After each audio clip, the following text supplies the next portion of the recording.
version of a language cipher. You should look for more like this.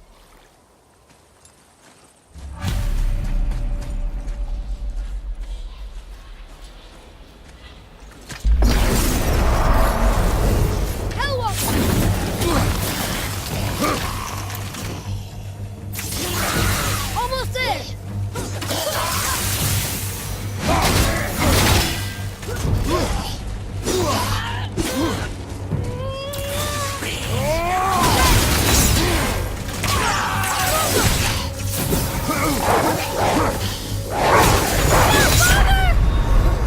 Brother! Get up, brother!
Oh there! Got another favor to ask you two. What do you want, dwarf? I got another lead on my old pal on Vari. Meet me at the Lawn-Soother mines. There's some fancy-dancy loot in it for you. Another lead? But we already found him. Well, found his hand anyways. I'll explain at the mines. These ones is just south of the river pass. Now you two want something, or you just gonna stand there all gag-scrapped and slack-jawed?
Began with Boulder. He just knocked on our door. Boulder of Asgard just knocked on your door. Yeah, he just showed up and started a fight. He said he wanted to know something. He said, I know what you are. Oh, well, we'll circle back to that later. What exactly did he want to know? I was under the floor by then. They said I already knew what he wanted. Perhaps he mistook me for another. Huh. That's quite interesting.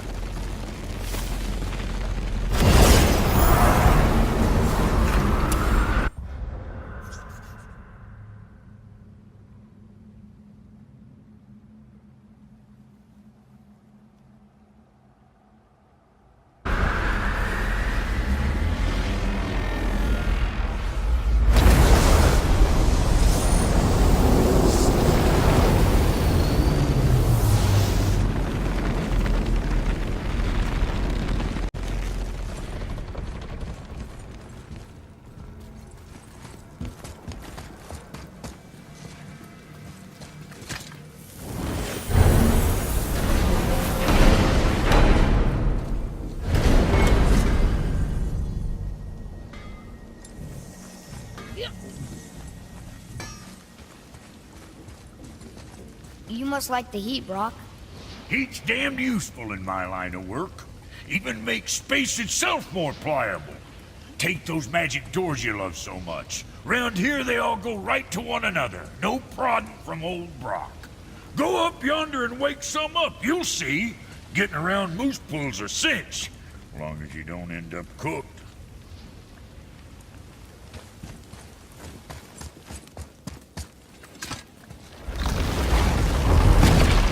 Wow. It's hot here. But is that snow? Ash. It only falls like that for great fires. The whole realm is a great fire, the source of fire itself, and all the sun and stars, if legend is to be believed. Should we believe? I mean, we're here, and we're not on fire. Not yet. Well, you know, I suppose it's cooled considerably since the dawn of creation, hasn't it? Niflheim isn't exactly ice these days either. It's in the nature of things. Extremes are tempered by time. Fires burn colder, men grow old and grey, heads are chopped off and attached to belts. Such is life. Okay, Mimir.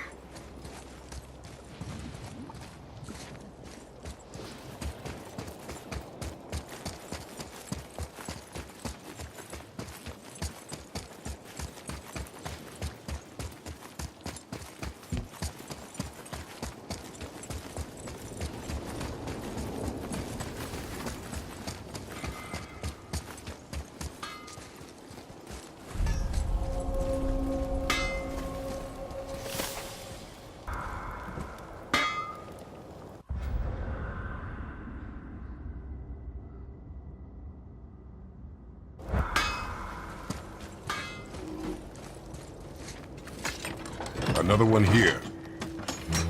This one's called Surtur. Must be a fire giant. Aye, the first and original. Makes a flaming sword. A weapon of legend. He fights Thor and Odin. But is that the past or the future? That may be a matter of perspective.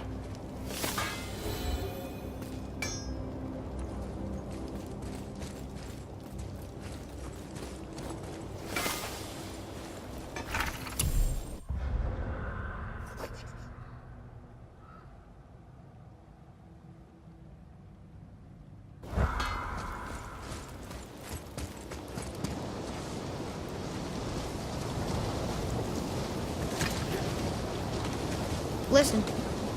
I hear a voice. Another elf? I don't think so. It's coming from up there.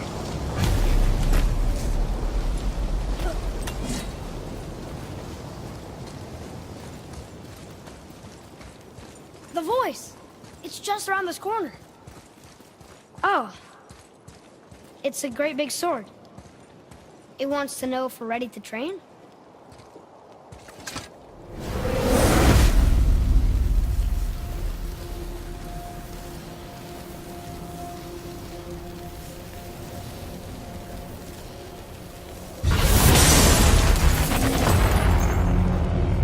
The gate's closed. Prepare yourself, boy.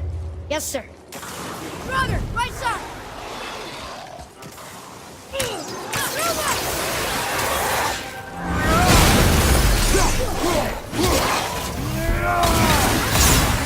Ready, father!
crazy.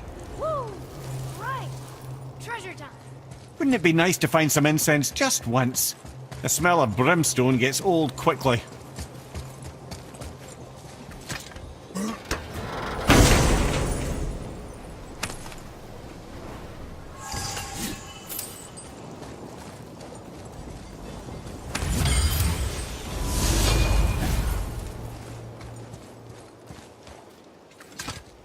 It says there's another level to this challenge. Harder than before. It is not the time for this. Aw.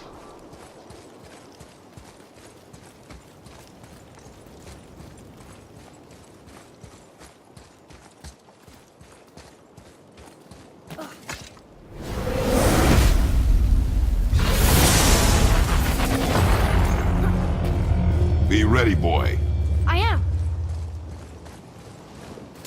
Dragon behind you!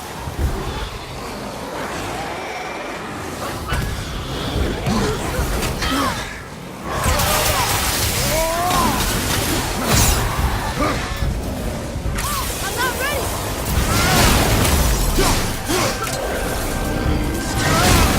Help me win!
then.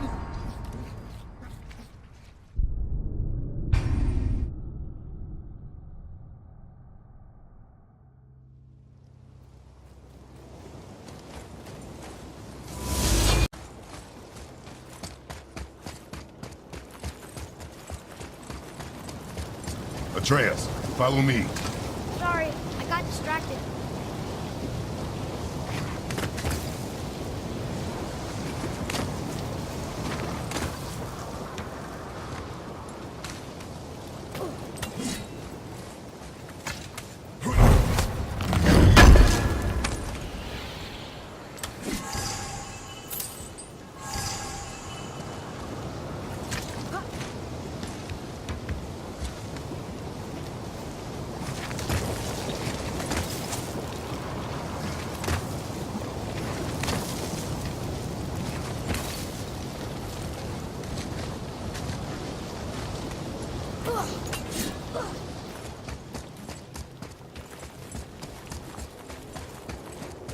So what'd you find out there?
Now about that other thing.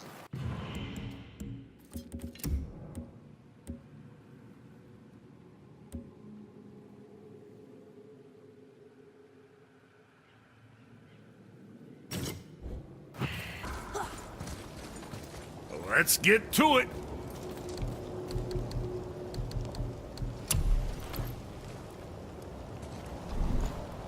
That's it.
Magni and Modi, two bigger twits you won't likely find in the halls of Asgard.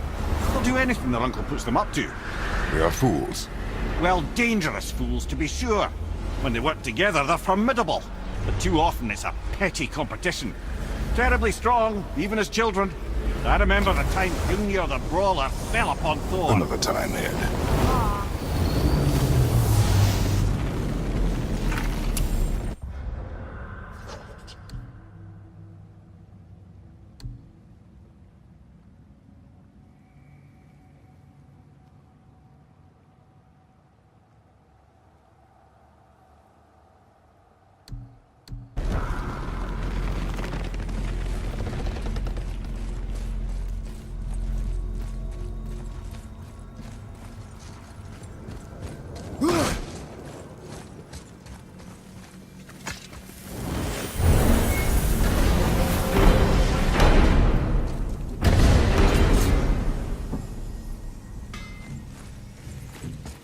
Hey, Brock.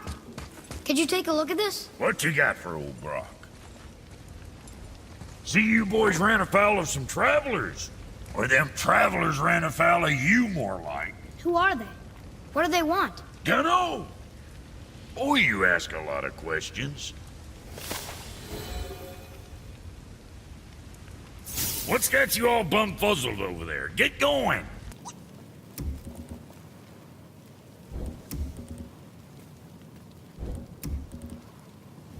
I see. Just one.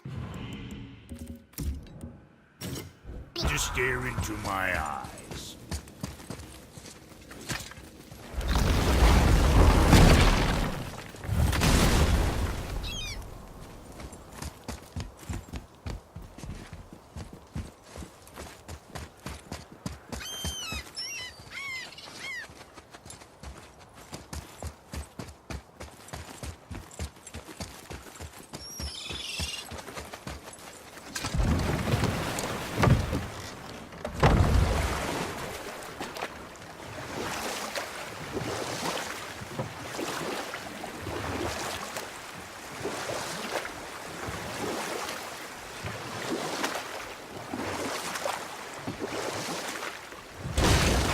Mimir, you never did tell me why Freya spit in your face. Well, she blames me in large measure for her present circumstances, and not totally without reason. It all goes back to the long war between the Aesir and Vanir. Prior to that, wars for the Aesir were easily won, but the Vanir had proved their equal and exacted devastating damage. Both sides suffered tremendous losses, and for many of us, quite frankly, war was simply no fun anymore, but a rather senseless waste of precious life. Wouldn't you agree, brother? Precisely. Enough was enough. And at last, Odin's most brilliant advisor became determined to find a more enlightened path. He set about to broker a peace between the gods. Took some convincing, but ultimately Odin was persuaded to marry his deadliest enemy, a certain Vanir goddess, legendary not only for her fertile beauty, but her genius at the very Vanir magic that Odin had long aspired to master. Freya married Odin? What was in it for her? It was a sacrifice to protect her people, a selfless act of love. Truly, she deserves better than she got. But of course, there's more to that story.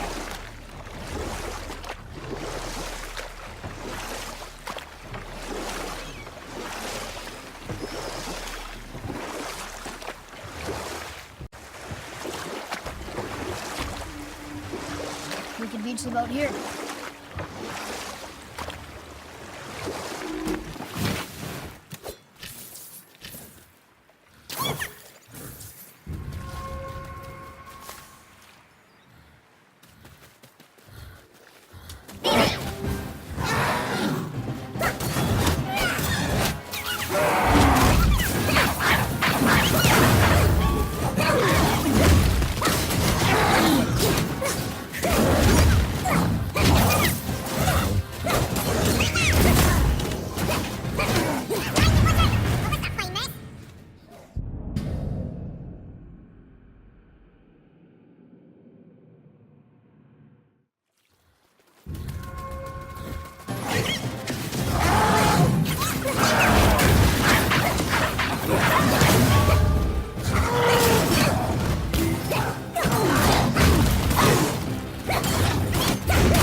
That's an interesting gate. I wonder who built it.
Here.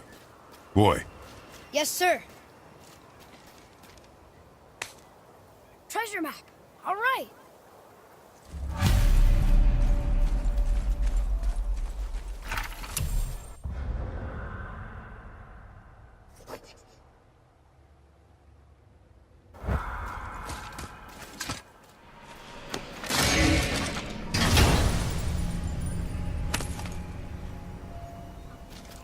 Hey, it's a fragment of a language cipher. We should look for more like this.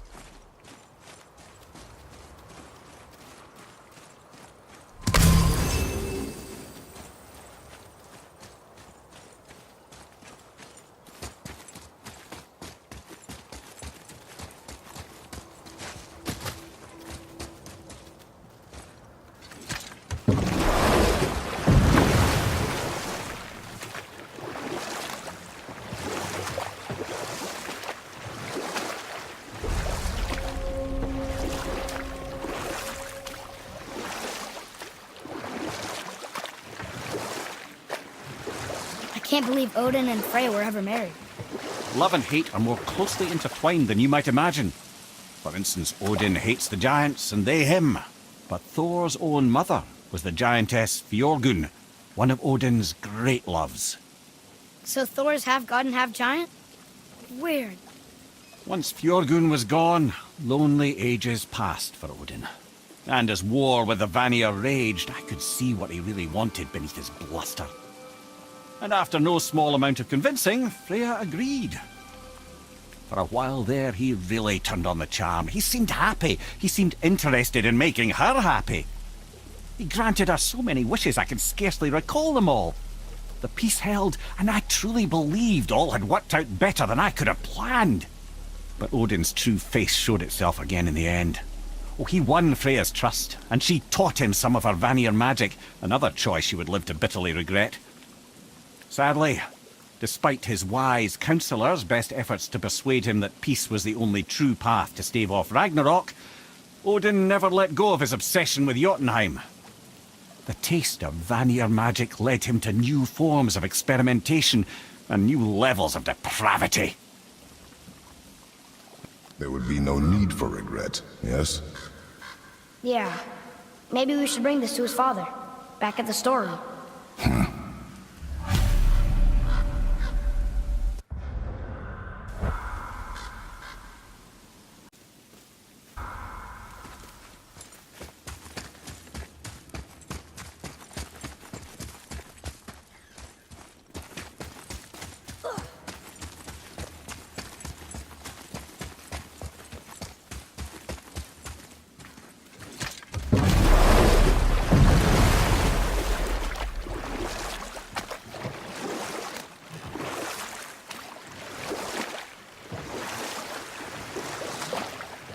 I see something down there.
Where to next?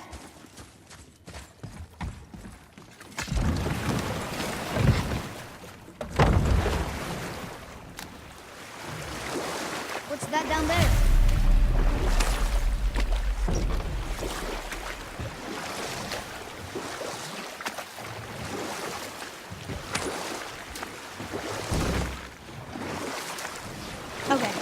Obviously, the marriage to Odin didn't last. But how did Frey end up a hermit in the woods? Oh, that was a singular piece of cruelty, even for Odin. As if the marriage wasn't punishment enough. Freya was better to him than he deserved. She stuck it out through all manner of indignity, all in the name of maintaining peace and safety for her people. But Odin's madness, his tyranny, his corruption of her magics, it became more than she could stomach, and at long last she broke it off. Odin's wrath was fierce, and his curses upon her were more than she dared to fear. But her magic was so much stronger than his. After so much time together, he knew her vulnerabilities, and exploited them to craft curses she could never break. Oh, like not being able to leave Midgard. Worse still, he robbed her of her warrior spirit. Freya cannot fight, even to defend herself. No living thing may she harm by blade nor spell. In a world this belligerent, what choice does she have but isolation? Poor Freya. I guess if I was her, I'd spit in your face too. Aye, lad. So would I.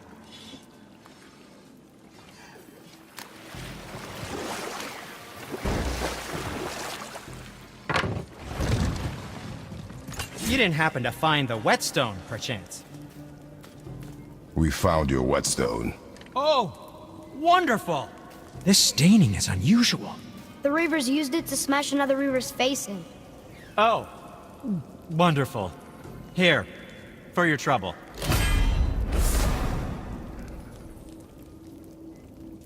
I can't wait to test out the new whetstone. It may not look like much, but it's practically humming with magic. I've needed a new one after my brother borrowed the last one. I saw...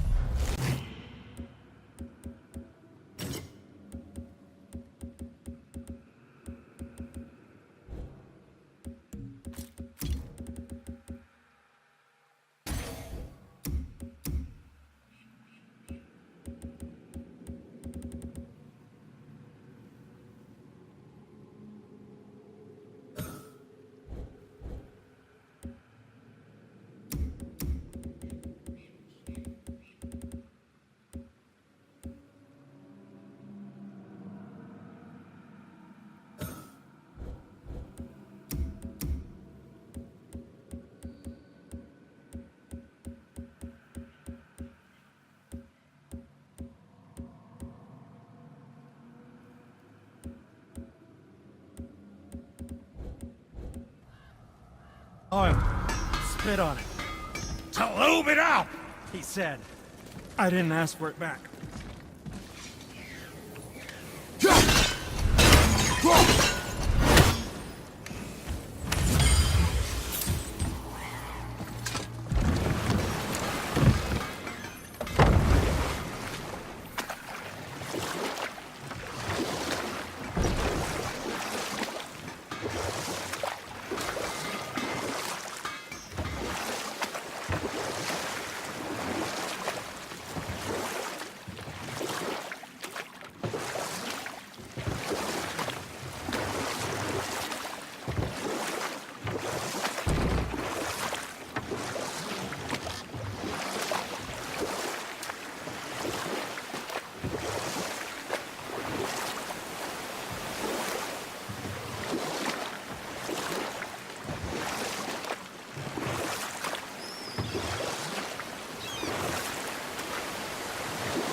You gentlemen certainly know how to get around.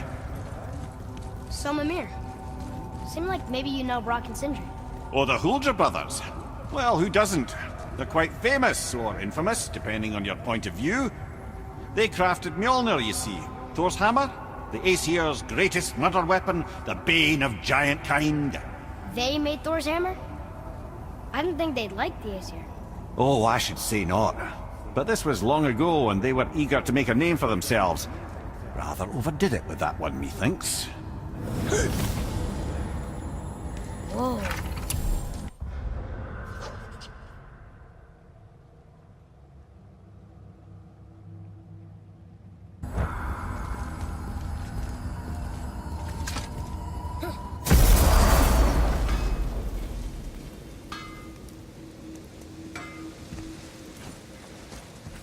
You two going in or what?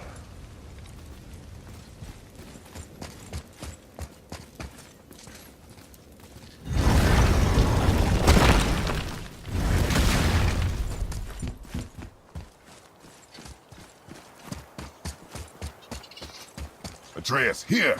Yes, Father!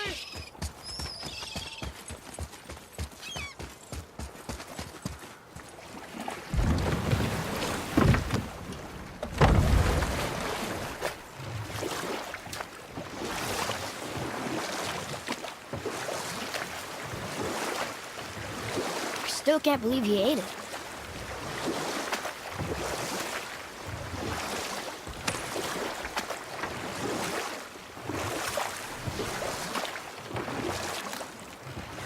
If Ymir was the first giant, where did he come from? In the beginning, there was Ginnungagop, the Great Void. There were no realms yet, only primordial forces. There was fire, and there was ice. And there in the void they met and produced Water? more than water. The mystic lifeblood of something entirely new. From this water, Ymir took form and became a being of pure creation and chaos, mother and father to all that came after. Even the Aesir? Aye. Every god, man, and beast came first from Ymir's flesh. Though it was the Aesir who thought themselves so superior that they should hold dominion over the rest of creation. It was Odin who took arms against his creator and spilled Ymir's lifeblood with his spear. A necessary evil, he would say, to bring order to the realms. From Ymir's torn flesh, Odin would fashion the realm of Midgard for his own. Called himself All-Father, as if he was the creator, and not the creator's destroyer. A small, covetous tyrant. Ymir? Huh?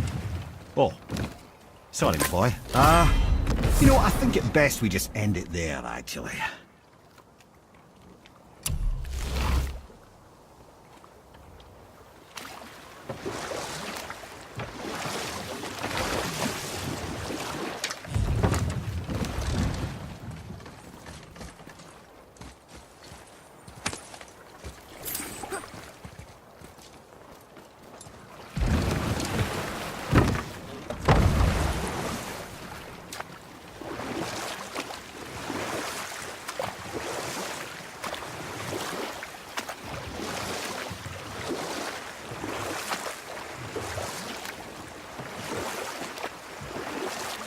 That ship again.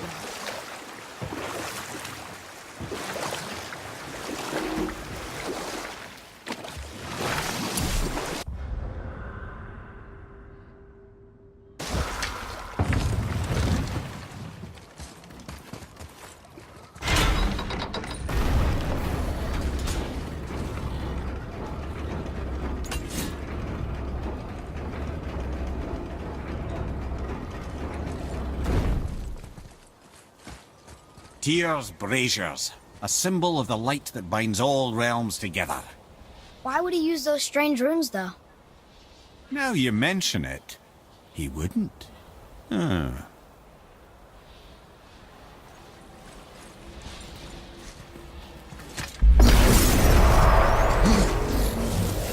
Ready yourself!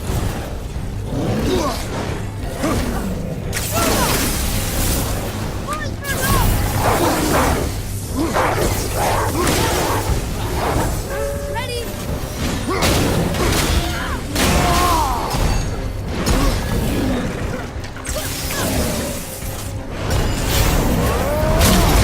I'll knock him down!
runes before, but it's the kind I still can't read.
There's something down there.